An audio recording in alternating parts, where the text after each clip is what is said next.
सो hey everyone, स्वागत है आप सभी का आपके अपने चैनल गणित मंत्र 2 में।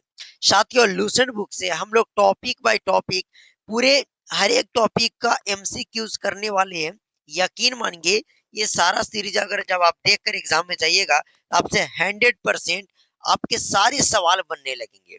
तो आइए, आज का जो हमारा चैप्टर होने वाला है वो हिस्ट्री से जो टॉपिक है वो आपका है प्राचीन भारत। तो प्राचीन भारत आज फर्स्ट पार्ट है, तो मैं थोड़ा सा कम सवाल लाया क्योंकि आज ही हमारा बैच ये स्टार्ट हो रहा है। ये फ्री ऑफ कोर्स आपका बैच चलेगा यूट्यूब पे, आप प्लेलिस्ट चेक कर लीजिएगा। टॉपिक वाइज टॉपिक चलेगा, तो कम सवाल रखे हैं लेकिन बेहतरीन बेहतरीन सारा सवाल रखे हैं। तो चलिए आइए आज की इस क्लास को शुरू करते हैं। पहला सवाल है, प्राचीन भारतीय इतिहास की जानकारी मुख्यतः कितने स्रोतों से प्राप्त होती है? तो 4 स्रोत से। कितने स्रोत से? 4 स्रोत से आपका ये जानकारी प्राप्त होती है। अगला सवाल है, निम्नलिखित में कौन प्राचीन भारतीय इतिहास का स्रोत नहीं है? तो धर्म ग्रंथ है, ऐतिहासिक ग्रंथ है, विदेशी विवरण भी है, लेकिन आधुनिक आधुनिक उपन्यास जो है वो आपका प्राचीन भारतीय इतिहास का स्रोत नहीं है। मतलब option D is the right answer आपका हो जाएगा। अगला सवाल है, भारत के सर्व प्राचीन धर्म ग्रंथ कौन सा है? यानी भारत के जो सर्व प्राचीन धर्म ग्रंथ है वह आपका कौन सा है? तो वह आपका वेद है। कौन है मेरे भाई? धर्म ग्रंथ, प्राचीन धर्म ग्रंथ, तो वह आपका वेद है। ओके। अगला सवाल है, वेदों का संकलन करता किसे माना जाता है? यानी वेदों का जो संकलन करता है वो आपको महर्षि कृष्णा देवपायन वेद व्यास को कहा जाता है। Okay.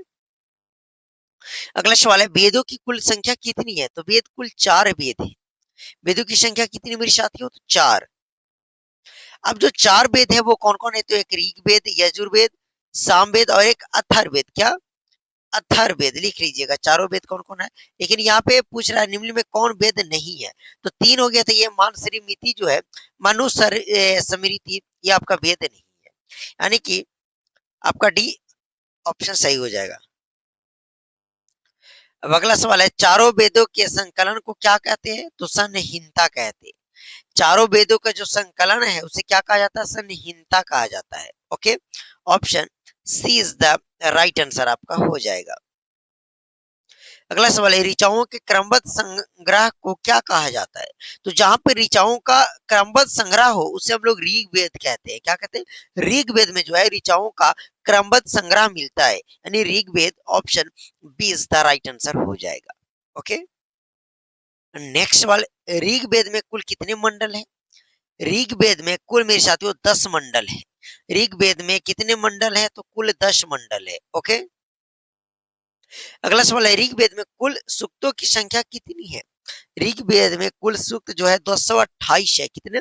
1028। Option C is the right answer हो जाएगा। अगला सवाल है, ऋग्वेद के ऋचाओं को पढ़ने वाले ऋषि को क्या कहा जाता है? जो यानी ऋग्वेद का जो पाठ करे उसे हम लोग हेत्री कहते हैं। क्या? हेत्रु कहते हैं। हेत्रु। ऋग्वेद पढ़ने वाले को क्या कहते हैं? हेत्रु। ऋग्वेद से किस भाषा की जानकारी मिलती है? ऋग्वेद से मेरे साथियों किस भाषा की जानकारी मिलती है? तो आर्य की राजनीतिक व्यवस्था, इतिहास, ईश्वर की महिमा और उपयोग, सभी मतलब ये सभी आपका मिलता है। Option D is the right answer हो जाएगा। अगला सवाल है, गायत्री मंत्र किस वेद में, यानी कि गायत्री मंत्र जो है वो आपका किस वेद में मिलता है मेरे साथियों? तो ऋग्वेद में ही गायत्री मंत्र मिलता है। गायत्री मंत्र ऋग्वेद के किस मंडल में मिलते हैं? गायत्री मंत्र जो है वह आपका ऋग्वेद के तीसरे मंडल में मिलता है। कितने मंडल में? कौन से मंडल में? तीसरे मंडल में। ओके। अगला सवाल है, ऋग्वेद के किस मंडल में सोम देवता का उल्लेख है? ऋग्वेद के किस मंडल में सोम देवता का उल्लेख है? तो 9वें मंडल में। कौन से मंडल में? 9वें मंडल में सोम देवता का उल्लेख है, और तीसरे मंडल में गायत्री मंत्र का उल्लेख है। ऋग्वेद के 8वें मंडल का हस्तलिखित ऋचाओं को क्या कहा जाता है? तो उसे हम लोग खील कहते हैं। क्या कहते हैं मेरे साथियों?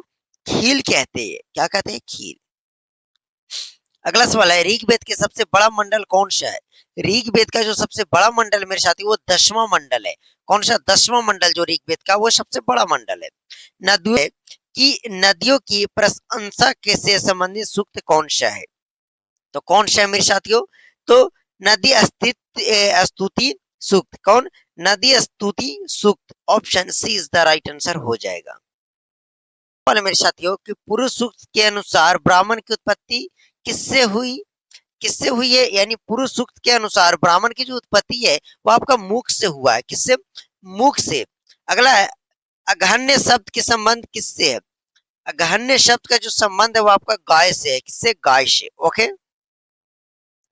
अगला सवाल है ऋग्वेद में किसका उल्लेख नहीं मिलता है? ऋग्वेद में मेरे साथियों किसका उल्लेख नहीं मिलता है? तो आत्मा का नहीं मिलता है। ब्राह्मण, इंद्र, अग्नि सबका मिलता है लेकिन आत्मा का उल्लेख नहीं मिलता है। ईसा पूर्व का संक्षेपित रूप क्या है? यानी ईसा पूर्व को हम लोग किस नाम से जानते हैं? तो बीस यानी बिफोर क्राइस्ट। फुल फॉर्म बोले तो बिफोर क्राइस्ट। ओके। अगला सवाल है ईसा पूर्व में वर्षों की गणना कैसी होती है? ईसा पूर्व में वर्षों की गणना जो होती है उल्टी दिशा में होती है। कैसे उल्टी दिशा में होती है? Option C is the right answer आपका हो जाएगा। नेक्स्ट सवाल है कि महात्मा बुद्ध का जन्म कब हुआ? महात्मा बुद्ध का जो जन्म है मेरे साथियों वह आपका कब हुआ? तो 563 ईसा पूर्व में। कब? 563 ईसा पूर्व में। देखिए 563 ईस्वी है, 483 ईस्वी है, नहीं ईसा पूर्व में हुआ था। यानी कि option C is the right answer. AD का पूरा रूप क्या है? तो एनो डोमिनी। कौन? Anno domini. Option B is the right answer आपका हो जाएगा। ये सवाल बहुत ज्यादा इंपॉर्टेंट है। ईयरली हिस्ट्री ऑफ इंडिया पुस्तक किसने लिखी? Yearly history history of India पुस्तक मेरे साथियों वह आपका किसने लिखा था? तो विंसेंट आर्थ स्मिथ ने। किसने? विंसेंट आर्थर स्मिथ ने। ईयरली हिस्ट्री ऑफ इंडिया किस वर्ष आपका प्रकाशित हुआ था मेरे साथियों? तो यह आपका 1904 ईस्वी में प्रकाशित हुआ था। ओके। अगला सवाल है मेरे साथियों कि वामावतार के 3 पंगों का कथा का प्राचीनतम स्रोत कौन सा है? वामा अवतार के जो 3 पंगों का कथा का जो प्राचीनतम स्रोत है मेरे साथियों वह आपका क्या था? तो वह आपका ऋग्वेद था। अगला यजुर्वेद के पाठकर्ता को क्या कहा जाता है? यानी कि जो यजुर्वेद पढ़ता है उससे हम लोग क्या कहते हैं? तो इसका आंसर आप लोग एक का आंसर आप लोग कमेंट में दीजिएगा। ओके। तो मेरे साथियों आई एम सो सॉरी क्योंकि इस आज का ये फर्स्ट टॉपिक में फर्स्ट वीडियो में आपको मात्र मैं 30 ही सवाल दे पाया। बट कोई बात नहीं, अगले जो भी टॉपिक आएंगे उसमें 60 से 70 सवाल 50 के सवाल के आसपास मिलेंगे जिससे हमारा बुक जल्दी से खत्म हो जाए। तो चलिए मिलते हैं आप सभी से अगले वीडियो में। ओके।